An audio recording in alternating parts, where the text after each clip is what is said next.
pues, yo no fui, pero muy buenas tardes a todos y a todas. Feliz año a todos los que nos siguen. El día de hoy empezamos un poco tarde debido a problemas en la red, nunca pasa por aquí, pero esperemos que no pase.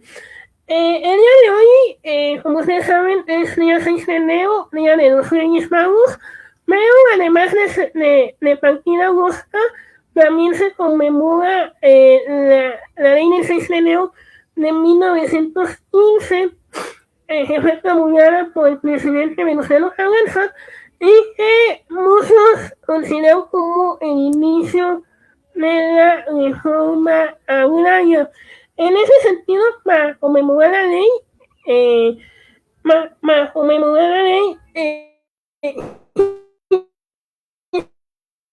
invitar a un investigador que ha estudiado desde hace ya una temporada el reparto agrario, centrándose a la cuestión de Zacatecas.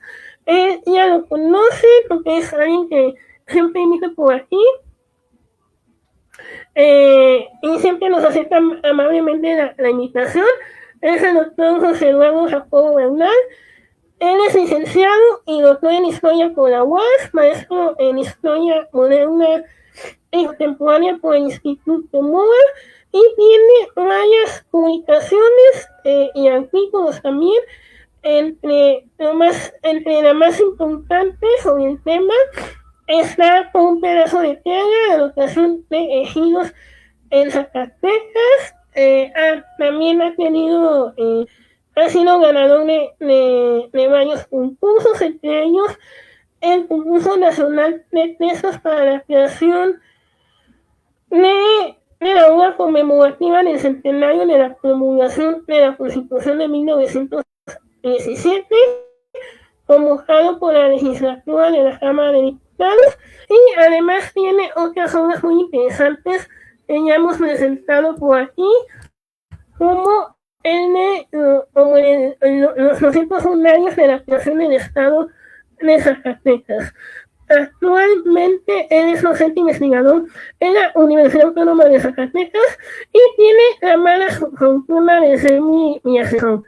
Mala fortuna para él. Entonces, en ese sentido, doctor, le doy la más cordial de las bienvenidas. Y precisamente ese tema de la ley del 6 de enero, siento que es un tema que pasa un poco de desapercibido, aunque, por ejemplo, a diferencia de los obreros, casi siempre los autores lo vimos por el lado de Emiliano Zapata o de Francisco Villa, pero casi nunca pensamos el lado de Venustiano Carranza, que también trató de medio resolver la propuesta de la tierra. Y en ese sentido, así me gustaría empezar, porque los revolucionarios tenían el interés de resolver ese problema de las tierras. Gracias, Francisco. Saludos a tu audiencia. Feliz año, feliz inicio de 2026. Ojalá sea un año próspero. Y sobre todo, uno de mis principales deseos para este año, pues es que Francisco logre concluir su tesis, efectivamente. Tenemos ya ahí varios años esperando que se titule, entonces esperemos que 2026 sea el año bueno. Entonces, pues me gustaría iniciar con esta idea del 6 de enero que dice Francisco, de la ley del 6 de enero de 1915, que efectivamente es una ley que poco recordamos, o sea, es un tema que no está dentro de las efemérides clásicas de la historia nacional. Y bueno, eso tiene varias explicaciones. Una muy fácil, pues que el 6 de enero, pues recordamos más bien a los Reyes Magos. Además, la mayoría de las escuelas, recordemos que las efemérides, la historia de bronce se construye gracias a las efemérides y sobre todo a los actos cívicos de los honores a la bandera. Y entonces, pues el 6 de enero, la mayoría de las escuelas siguen de vacaciones, afortunadamente. Entonces, pues esta fecha tiene muy poco peso simbólico, vamos a decir, dentro del imaginario colectivo, y eso también se debe, por supuesto, al asunto de que la construcción en el imaginario mexicano del ejido, del reparto agrario, de la dotación de tierras, pues ya se va alejando de la ley del 6 de enero. A ver, para comenzar, pues me gustaría sí señalar en qué consiste esta famosa ley, bueno, ya dijimos que no es famosa, del 6 de enero de 1915. El asunto, ojo, es que hay que recordar, voy a tener que hacer un poquito de historia hacia atrás.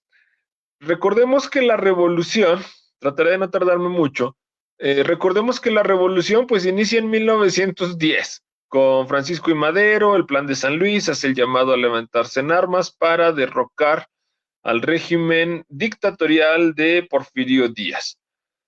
Ahí inicia una primera fase de la revolución que dura poquito, dura como un año. En 1911 Porfirio Díaz se autoexilia en París y se dan las elecciones, se permite la renovación en el poder. Este era como el objetivo inicial y el objetivo central de Francisco y Madero. Hay una alternancia que hoy llamaríamos como una alternancia política, pero el sistema sigue siendo el mismo, el sistema social, cultural, económico, en este sentido, el sistema de propiedad de la tierra, pues sigue siendo el mismo. El asunto es que quienes apoyaron a Francisco y Madero, pues era sobre todo quienes nutren las filas revolucionarias, pues van a ser campesinos, van a ser obreros, que están pues en una situación de pobreza, en una situación de exclusión social, de marginación, y que creen que con la revolución va a cambiar su estilo de vida. El asunto es que cuando llega Madero a la presidencia, pues en realidad cambia muy poco. Una manifestación clara de este no cambio va a ser que, por ejemplo, Emiliano Zapata, que había apoyado a Madero, se levanta en armas ahora en contra de Madero, porque exige pues una transformación radical en el sentido del que estamos hablando, de la propiedad, de la distribución de la tierra. Entonces, vamos a decir que ahí se acaba esa primera fase con la llegada de Madero. Luego pasan 2 años, en 1913 hay un golpe de Estado, Victoriano Huerta se levanta en armas, da un golpe de Estado, asesinan a Madero y a Pino Suárez en la decena trágica de febrero de 1913, y allí inicia un segundo momento revolucionario, que va a ser encabezado por personajes como Carranza, Obregón, Villa y Zapata. Este segundo momento se trata de que estas diferentes facciones revolucionarias pues van a luchar ahora en contra de Victoriano Huerta, señalando pues que no van a permitir otro gobierno de tipo militar, otro régimen de tipo dictatorial, muy parecido a lo de Díaz, etcétera, ¿no?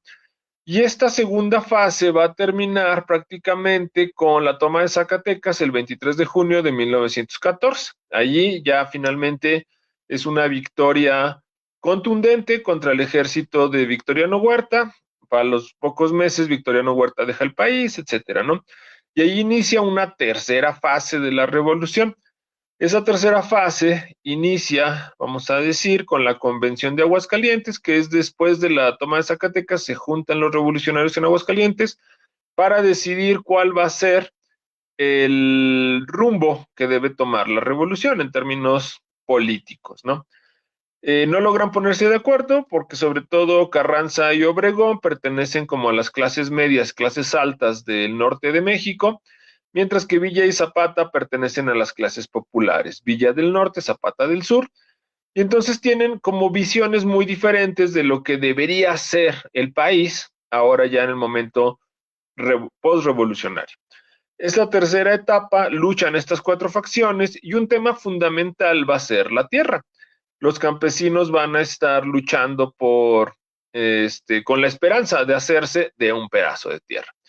Entonces, algo interesante durante esta tercera fase revolucionaria es que cada uno de los caudillos va a hacer una propuesta de cómo debería cambiar el sistema de propiedad. Y entonces Villa va a sacar su ley agraria, Zapata tiene una propuesta de ley agraria y por supuesto, para no quedarse atrás, Carranza va a sacar una propuesta de transformación de la propiedad. Y esta es la ley del 6 de enero. En 1915, todavía un poco lejos, vamos a decir, de terminar el conflicto armado, porque están luchando a través de las armas estas dos bandos, Carranza saca la ley del 6 de enero y allí en los lugares que domina militarmente empieza a hacer repartos ejidales. La ley del 6 de enero de alguna manera va a ser la base para el artículo 27 constitucional de 1917.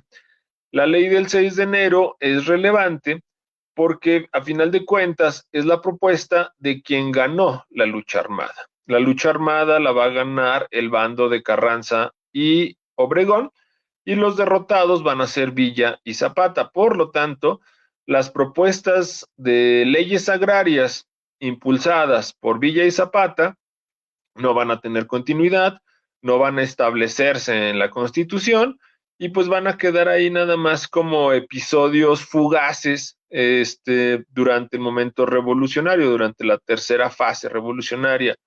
Por ejemplo, Villa pretendía dotar de pequeñas propiedades a los campesinos y crear como pequeños ranchos, ¿sí? Un estilo mucho más cercano a lo que llamamos los farmers gringos, que son esto, que no son grandes extensiones como las haciendas, pero que son minifundios, vamos a decir, pequeños ranchos que sí son propiedad de una sola persona y que esta persona puede contratar trabajadores, peones, pero que, bueno, ya no estarán sujetos a, más bien que ahora estarán protegidos por leyes laborales. Más o menos esa era la idea de Pancho Villa. Y también en los territorios en los que Pancho Villa logró imponer su fuerza a través de las armas, pues estableció este tipo de reparto. Como les comento, el asunto con la ley del 6 de enero es que se va a convertir en la propuesta ganadora, ¿sí? Gana por la vía armada. Y entonces lo que decía la ley del 6 de enero es que todos los pueblos que solicitaran tierras tenían derecho a un ejido, aunque tiene muchas limitaciones todavía la ley del 6 de enero, ¿no? Va a decir que los peones acasillados, es decir, los que están trabajando para una hacienda, no pueden solicitar tierras, no pueden solicitar tierras los pueblos indígenas que no tengan un título de propiedad. Es decir, todavía queda mucha gente fuera del reparto agrario según la ley del 6 de enero. Esta visión todavía está más cercana a la Constitución de 1857.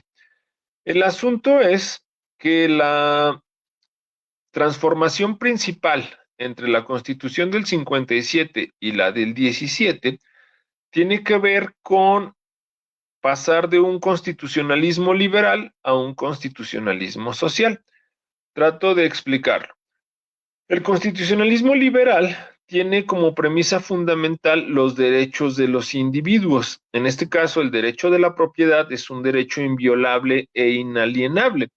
Es decir, no le puedes quitar tierras a nadie, aunque sea un hacendado, no le puedes quitar sus tierras. ¿Por qué? Porque es un derecho considerado hasta natural. Y esto viene de muy atrás, ¿no?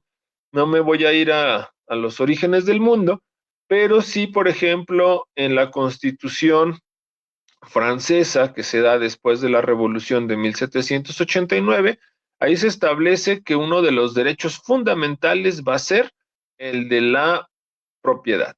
Entonces, en México, durante todo el siglo XIX, va a venir esta idea de que la propiedad es un derecho natural, inalienable. Nadie, ni siquiera el Estado, puede quitarte tus tierras.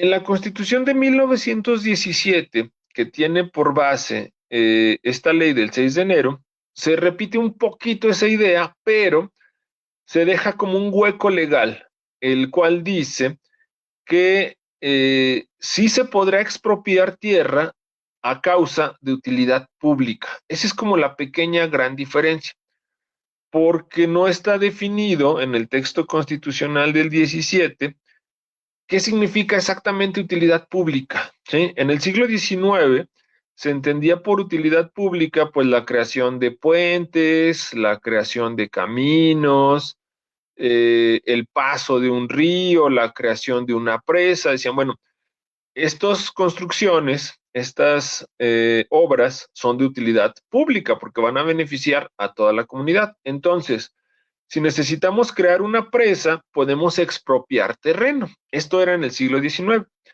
Pero en el siglo XX, con la Constitución del 17, utilidad pública también es entendida como la creación de ejidos o comunidades. Entonces queda como muy en el aire, es una cuestión muy de abogados, muy legal, donde pues algunos empiezan a jugar y dicen, bueno, es que es de utilidad pública crear una comunidad, dotar de ejidos a X comunidad. Y entonces se van a empezar a solicitar tierras para crear comunidades bajo la premisa de la utilidad pública. Y entonces, aunque el artículo 27 constitucional en ningún momento, en ningún lado señala la palabra ejidos, solo dice que habrá una transformación en el sistema de propiedad, pero no dice específicamente ejidos. Pero los ejidos empiezan a convertirse en el modelo que los campesinos van a solicitar. Dicen, bueno, somos un grupo de 20 jefes de familia y solicitamos tierra, no tenemos tierra para nuestras casas, para pastorear nuestros animales o para cultivar. Y entonces los abogados que les ayudan aquí, yo creo que hace falta, y lo he dicho varias veces, hace falta más trabajo de investigación sobre las comisiones agrarias. Eh, las comisiones agrarias se crean desde 1915. Carranza, con la ley del 6 de enero, va a buscar crear una comisión agraria y que luego ya se legitima gracias a la Constitución del 17. Allí participa un zacatecano, un diputado que se llama Julián Adame. Él va a ser uno de los principales promotores de la creación de esta comisión. Y se crea la Comisión Nacional, que es como la de todo el país, y las comisiones locales, que van a ser las comisiones de cada estado. En estas comisiones, los ingenieros y abogados que trabajan en estas comisiones, yo creo que hace falta estudiarlos más. ¿Quiénes fueron los hombres, las personas que promovieron el reparto agrario? Porque imagínense ustedes, pues estaban los campesinos en sus tierras, en sus haciendas trabajando como peones, con la esperanza, con el anhelo de tener tierras. Y sin embargo, pues, decían, pues ¿cómo le hacemos, no? O sea, a lo mejor escuchaban por ahí que había una reforma o que había una nueva constitución, pero no tenían claridad sobre ello, hasta que llegaban los abogados y los ingenieros de la Comisión Local Agraria. Y entonces los ingenieros y abogados les explicaban cuál era el proceso. A ver, ustedes tienen que juntarse, tienen que hacer una solicitud al gobernador, tienen que decir cuántos son, cuánta gente depende de ustedes, qué terrenos quieren, etcétera, ¿no? Porque era responsabilidad de los solicitantes decir, no, pues necesitamos X cantidad de hectáreas, y además podían decir, y pues la hacienda que está aquí cerquita es la hacienda de Malpaso y queremos tierras de esa hacienda. Entonces, les digo, creo que hace falta estudiar más a estas comisiones locales, a estas personas que fueron como los promotores de la reforma agraria, mientras los campesinos como que iban entrando en este juego de solicitudes legales. Ya después los campesinos se apropian del proceso y van a ir solicitando sus tierras, y luego ya posteriormente, como en la década de 1960, van a solicitar ampliaciones, pero bueno, ya ese es otro tema. Entonces, el asunto con la ley del 6 de enero, pues es que es la base para el artículo 27.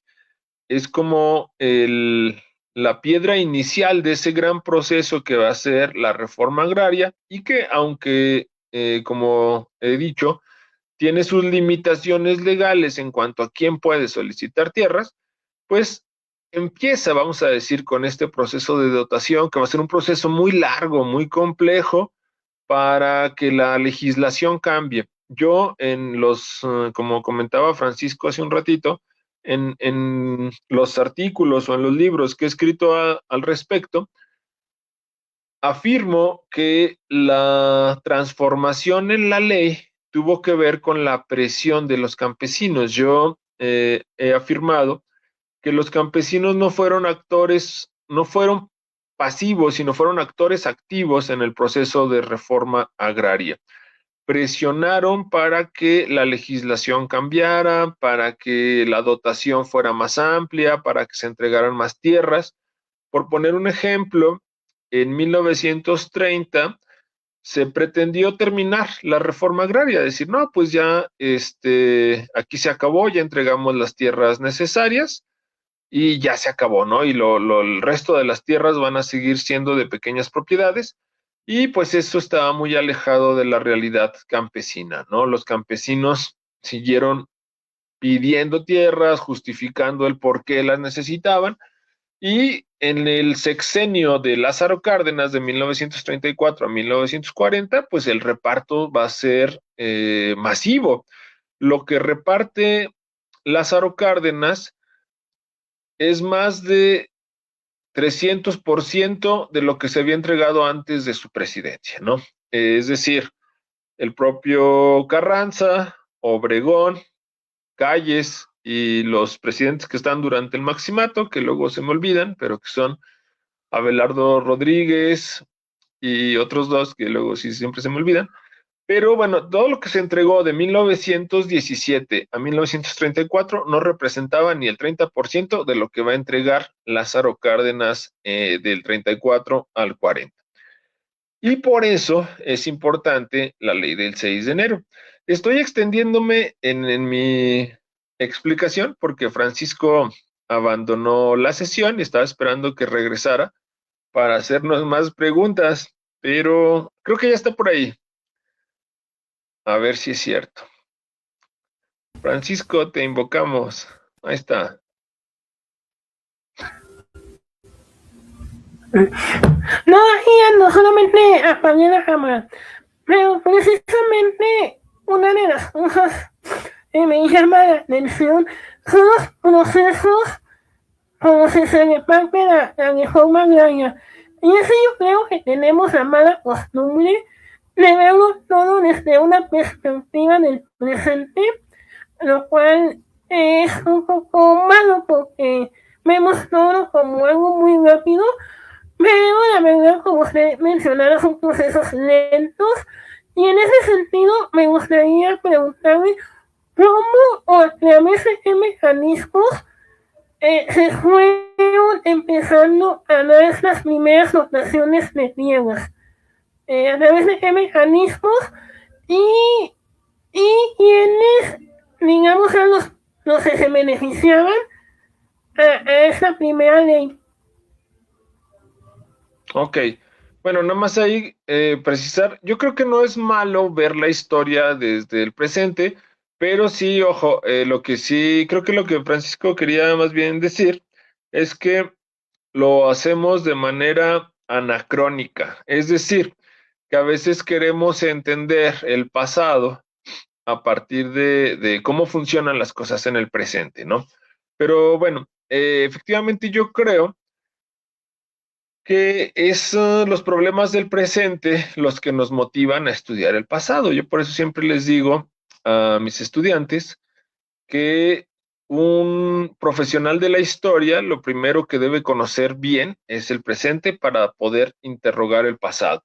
Bueno, regresando a la pregunta de Francisco, los procesos por el que se va dando esta reforma agraria van a ser lentos, van a ser un proceso bastante complicado, bastante enredado, al menos en los primeros años, porque uno tiene que hacer, bueno, los solicitantes, es decir, los campesinos tienen que reunirse, tienen que hacer una solicitud, como ya les platicaba, donde ellos digan cuántos son, cuántas personas dependen de ellos, cuánta tierra necesitan, cuáles son las haciendas cercanas, etcétera.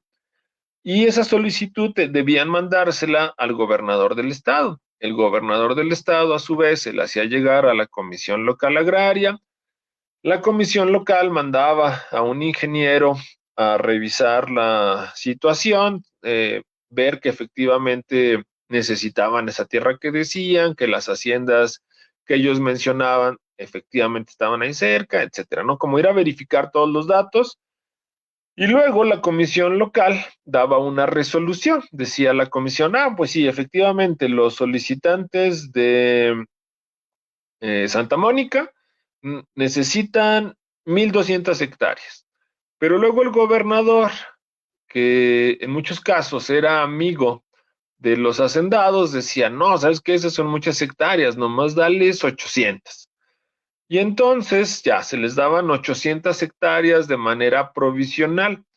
Después de eso, la comisión local turnaba el expediente a la Comisión Nacional.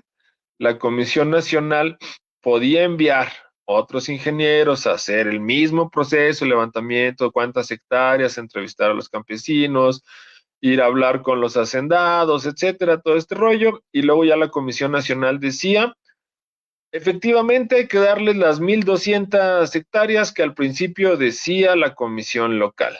Y entonces, ya ahora sí se les daban de manera definitiva las 1,200 hectáreas, pero para que acabara ese proceso, podían pasar 6 u 8 años. ¿Cuál es el asunto con eso? Imagínense ustedes que son el hacendado, y el hacendado dice, no, bueno, a ver, este grupo de peones está pidiendo que me quiten tierras, y de aquí a que se resuelve, es decir, en 6 años seguirán siendo mis peones, pero yo a sabiendas de que me quieren quitar tierras. Entonces eso generaba pues mucha tensión social, hubo enfrentamientos armados, hubo violencia, por supuesto.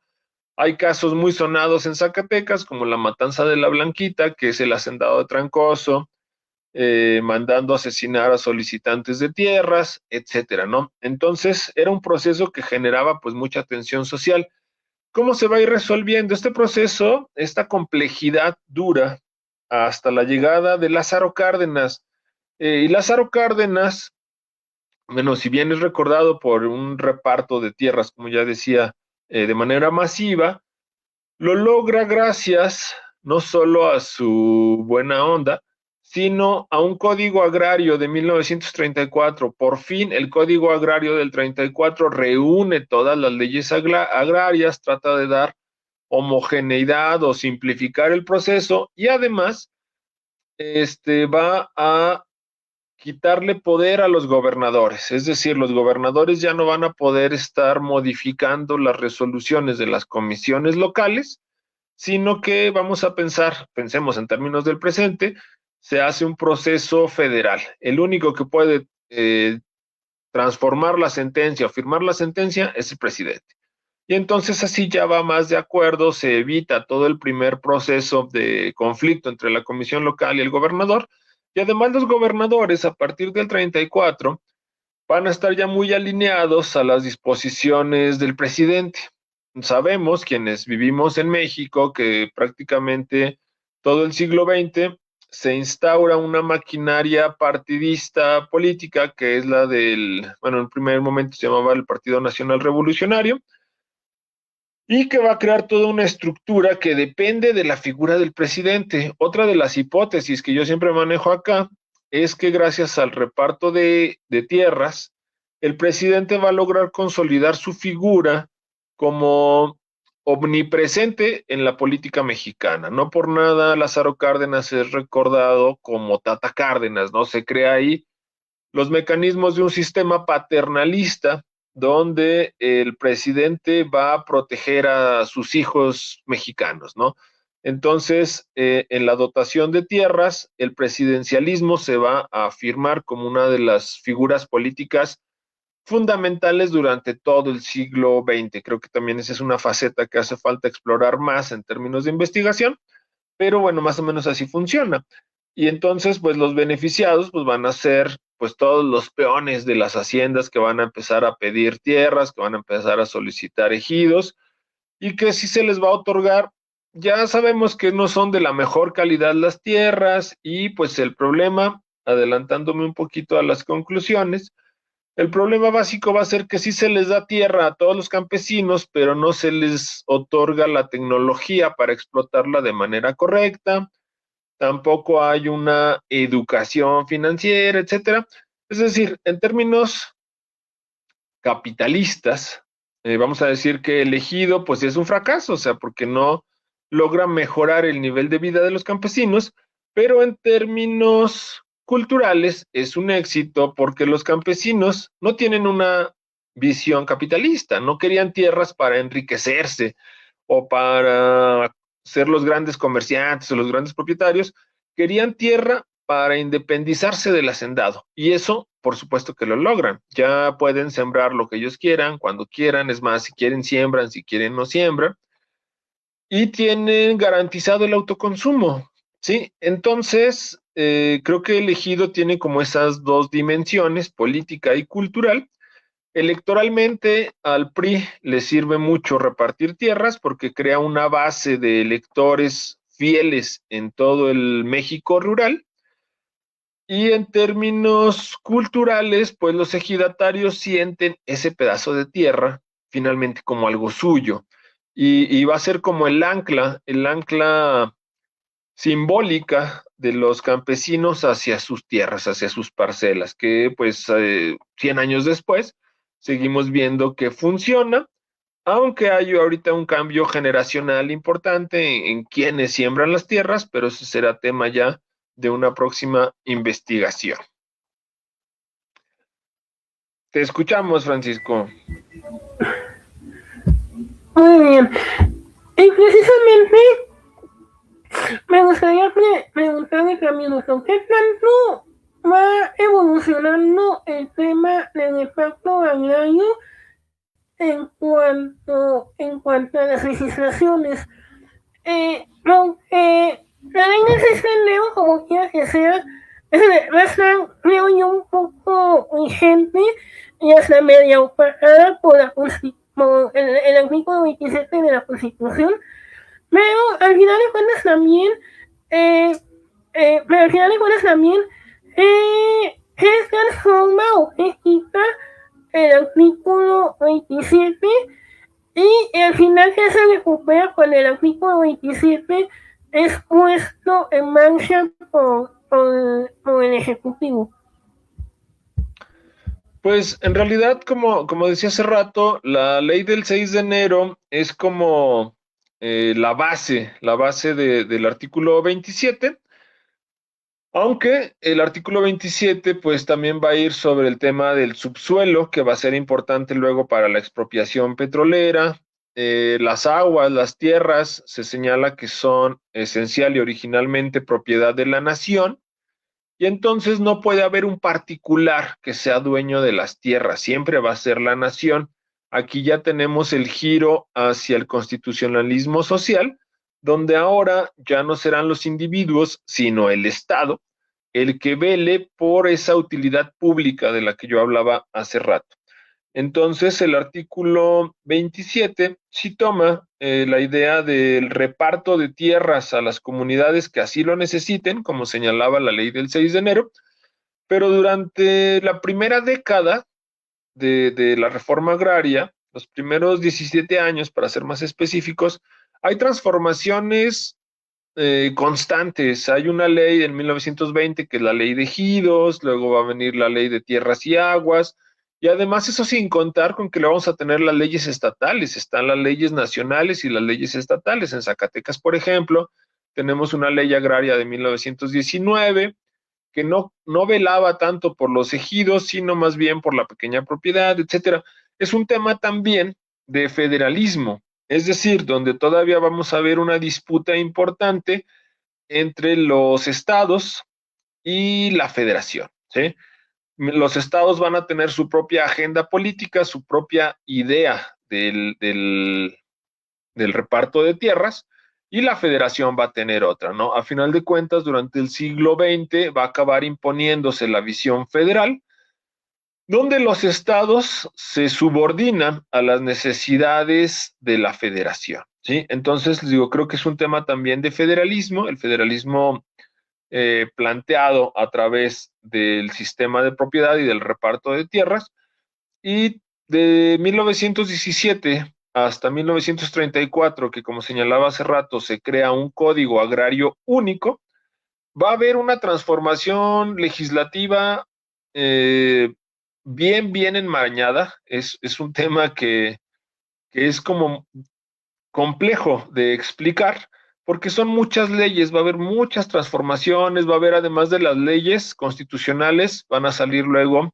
las leyes reglamentarias, que son las que explican cómo debe hacerse el reparto agrario, y entonces sí va a ser como una maraña legal bien complicada. Todavía en la década de 1930 va a haber algunas confusiones, pero el Código Agrario Único, así se llama, de 1934, creo que es como la base legal sobre la que Lázaro Cárdenas puede hacer este reparto masivo. Luego va a haber otro Código Agrario de 1940, que también, como ustedes se pueden ver, me gusta ir lanzando preguntas para futuras investigaciones.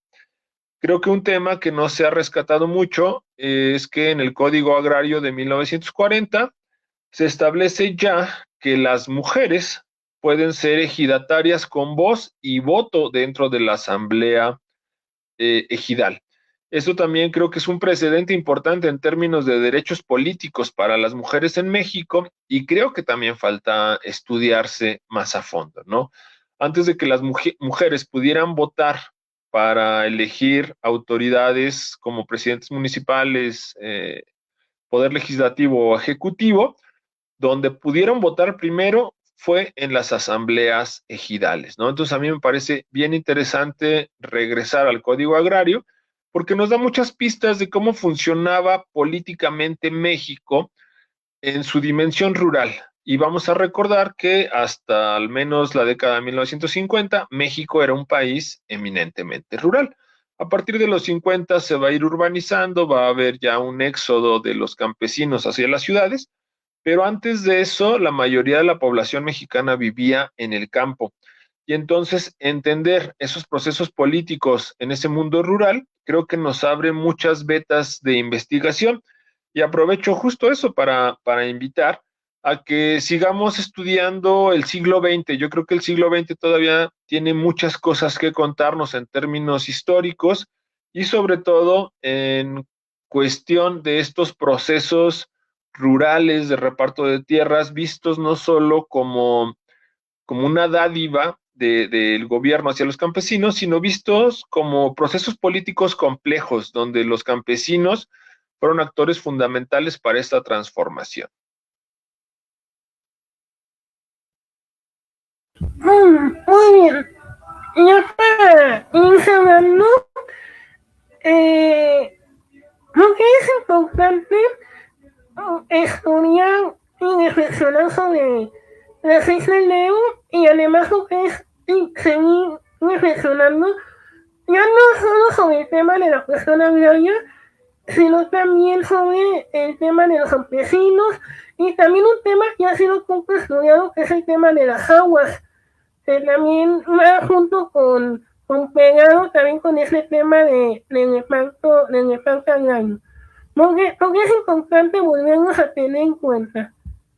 Claro que sí, Francisco, creo que es una pregunta interesante ya para ir cerrando el tema, porque como vimos hace poco, los últimos meses de 2025, vimos muchas manifestaciones campesinas por diferentes motivos. En primer lugar, por el asunto de los bajos precios de los productos agrícolas. Es decir, fue un buen año en términos de lluvias, sí hubo una buena cosecha, pero la venta del maíz, frijol, chile, aguacate, ajo, cebolla, pues está por los suelos. Entonces los campesinos dicen, bueno, pues ¿cómo hacer para que sea redituable la agricultura? Y entonces exigen los campesinos que algunos artículos, algunos productos se saquen del tratado de Libre Comercio, el TEMEC, y bueno, ahí hay una situación importante porque estamos compitiendo en desventaja con la agricultura canadiense o estadounidense, que sí tiene apoyos, que hay mucho más financiamiento, y en México no existe. Entonces, competir con esos mercados agrícolas es muy complejo para nuestros campesinos.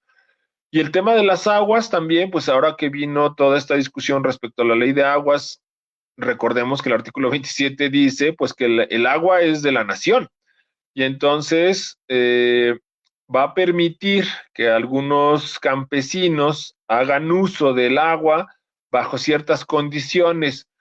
El asunto es que durante el siglo XX no hubo mucha regulación sobre el tema del agua y efectivamente, como tú señalas, creo que es un tema que hay que seguir estudiando. Acá en Zacatecas teníamos un experto en el tema del agua que era el doctor Edgar Hurtado, que desafortunadamente ya no está con nosotros, pero que escribió varios libros, capítulos sobre el asunto de las aguas, rastreando la legislación al respecto.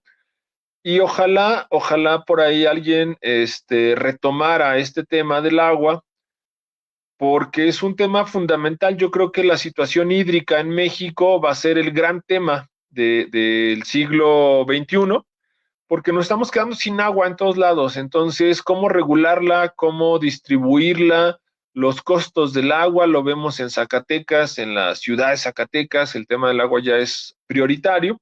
Entonces, yo creo que hay que voltear hacia esa línea de investigación. Y por supuesto, la tierra y el agua va a ser mancuerna fundamental para entender el siglo XX.